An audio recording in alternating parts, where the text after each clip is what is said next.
सभी को जय माई की, जय श्री राम, जय माँ भगवती। तो एक बहुत ही विचित्र घटना, एक केस आया था हमारे दरबार में, वो मैं आपको बताने वाला हूँ। ये केस को कम से कम 1 महीना हो चुका है, 1-2 महीने से ज़्यादा हो चुके हैं। ये केस दिल्ली से आया था। एक व्यक्ति था, रागम नाम था उसका। उसने क्या किया था, एक नया मकान लिया था। तो आप सभी ने भूत प्रेतों को, या फिर भूत प्रेतों में बहुत सारी योनियाँ होती हैं, उसमें एक ब्रह्म राक्षस की योनि होती है, तो सबसे खतरनाक योनि होती है हमारे हिंदू धर्म में। तो उसमें क्या होता था कि उसने एक नया मकान लिया था, दिल्ली में ख़रीदा था। उसके सामने क्या था, पूरा एक खाली मैदान पड़ा हुआ था। खाली मैदान में एक पीपल का पेड़ लगा हुआ था। पीपल का पेड़ लगा हुआ था। तो ये बातें कब खुली, तब वो दरबार में आया। तो एक मैं आपको एक कहानी बता रहा हूँ। आप लोगों ने भूत प्रेतों को, किसी को परेशान करते हुए देखा होगा, किसी का बुरा करते हुए देखा होगा, लेकिन ये कहानी बिल्कुल विचित्र है। जो घटना हुई है उसके साथ, ये बिल्कुल विचित्र घटना हुई है। तो इस सत्य घटना को मेरा बताने का यही मेरा एक उद्देश्य है कि आप सभी को ये भी मार्गदर्शन मिल सके कि सारे भूत प्रेत बुरे नहीं होते हैं। उनमें से बहुत सारे भी अच्छे भी होते हैं, जो भगवती की सेवा करते हैं, उनके चरणों में रहते हैं। तो ये जो ब्रह्म राक्षस था, ये भगवती के सेवक था। ये बात बाद में खुली जब वो दरबार में आया। तो बहुत सारे भूत प्रेत होते हैं जो मरने के बाद भी किसी अपने इष्ट की सेवा करते हैं, पूजा करते हैं, और वो उस भूत प्रेत के पद को और भी ऊंचा कर लेते हैं, और उस ऊंचे पद से भी जन कल्याण करते हैं, समझे। तो क्या था, ये दिल्ली का केस है। उस व्यक्ति ने नया घर खरीदा था। उस घर के सामने एक बहुत बड़ा समझ लो मैदान टाइप का था। उसमें क्या था, पीपल का पेड़ लगा हुआ था। तो उसने पहले दिन, उसका क्या हुआ, पहले दिन उसने सफाई की, घर की, अपना सामान वगैरह लगाया। उसके बाद उसने क्या किया, उसके बाद वो भगवती काली जी का सेवक था। तो साधना वगैरह करता था, मंत्र जाप वगैरह करता था, आरती वगैरह करता था, शाम के टाइम ही करता था।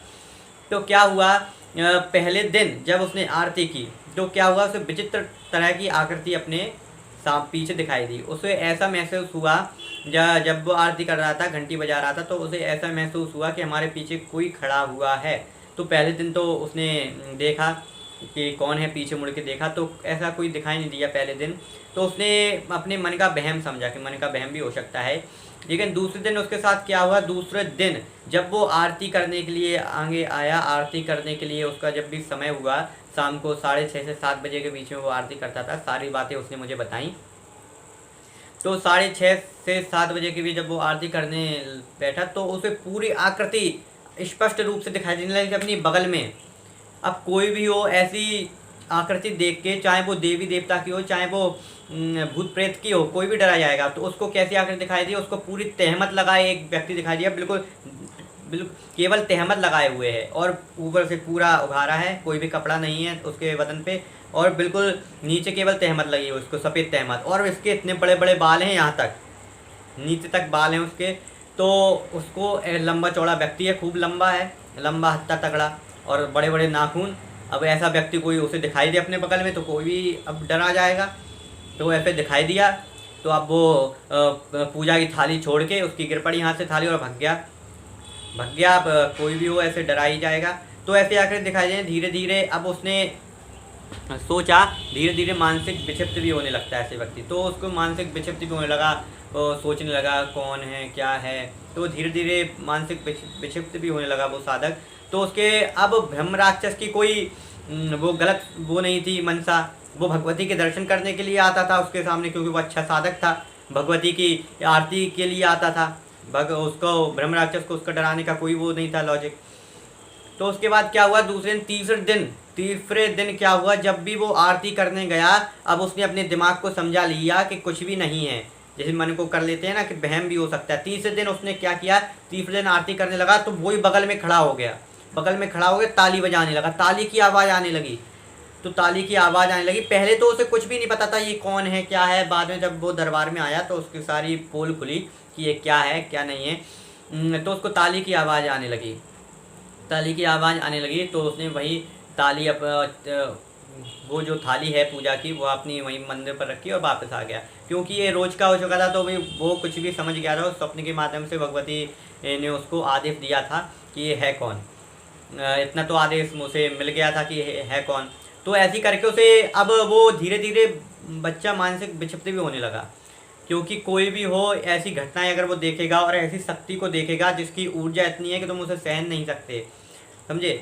तो कोई भी शक्ति हो, अच्छी भी शक्ति है, तुम्हारे बगल में आके खड़ी हो जाए अभी तो तुम उससे डरा जाओगे। तो ऐसा उस व्यक्ति के साथ हुआ। तो उसने उसका फिर मुझसे संपर्क हुआ यूट्यूब के माध्यम से। उसने यूट्यूब देख के ही नंबर लिया और फिर वो उसे दरबार में बुलाया गया। तो उसके बारे में बताया गया, उसके सबसे पहले देखा गया उसके बारे में। दरबार में आया जब भी वो, तो उसके क्या था, उसके सामने एक खाली प्लाट दिखाई दिया, मैदान टाइप का। उसमें एक पीपल का पेड़ था, उस पर एक ब्रह्म राक्षस रहता था। तो ब्रह्म राक्षस रहता था, तो जब वो था भगवती का सेवक, भगवती की साधना वगैरह वो भी करता था, वो भी उनकी सेवा करता था, भगवती काली जी की। और उसके सामने ही इसका घर पड़ता था। तो ये जब भी आरती करे उसके कानों में इसकी आरती की गूंज जाती थी। तो वो अपने आप को रोक नहीं पाता था, उसके पास आ जाता था। इसके पास आ जाता था तो ये डरा जाता था। वो ब्रह्म राक्षस की होनी थी। तो अब वो दरबार में आया तो उसके घर में जो भी क्रिया की गई, सुरक्षा कवच उसके घर में लगा दिया गया श्री हनुमान जी महाराज की कृपा से।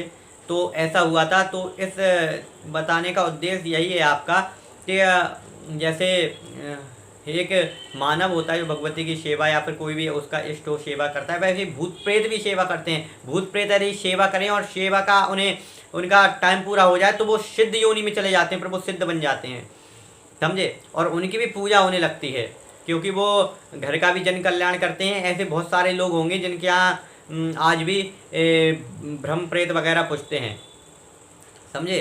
तो ऐसी भी योनियाँ होती हैं जिनसे हमारा भी जन कल्याण होता है। तो ये केस आया था हमारे पास, इस केस को मैंने आपको बताया है। तो बहुत सारी बातें आपको इस केस से समझ में आई होंगी। तो सभी को जय माई की, जय श्री राम।